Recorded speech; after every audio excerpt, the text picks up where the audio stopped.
Hola, hola mi gente de YouTube, bienvenidos a este nuevo video. En esta ocasión les muestro estas hermosas coronas navideñas decoradas con el tema de Candyland en tonos pasteles. Espero este video sea de tu agrado y sobre todo te ayude a elegir en qué estilo y colores vas a decorar tu hogar en estas navidades.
Te recuerdo que me puedes seguir en mis otras redes sociales como Dominican DIY.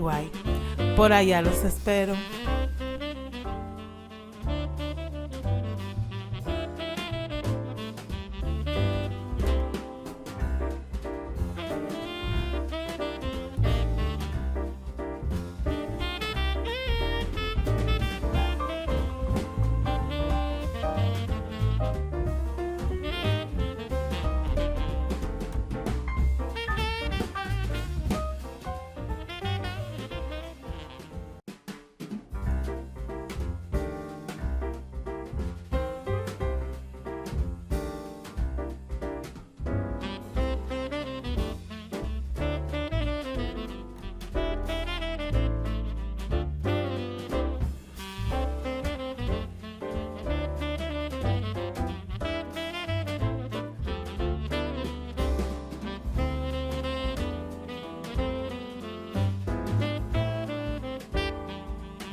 Quiero darte las gracias por tu gran apoyo y aprovecho para pedirte que te suscribas al canal si aún no lo has hecho, para que YouTube te notifique cuando yo suba un video, que me regales un me gusta, me dejes un hermoso comentario y que compartas este video con tu familia, tus amistades y en todas tus redes sociales.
Me gustaría que me dejaras la bandera de donde me ves y me escribieras qué otro tipo de videos te gustaría ver en el canal.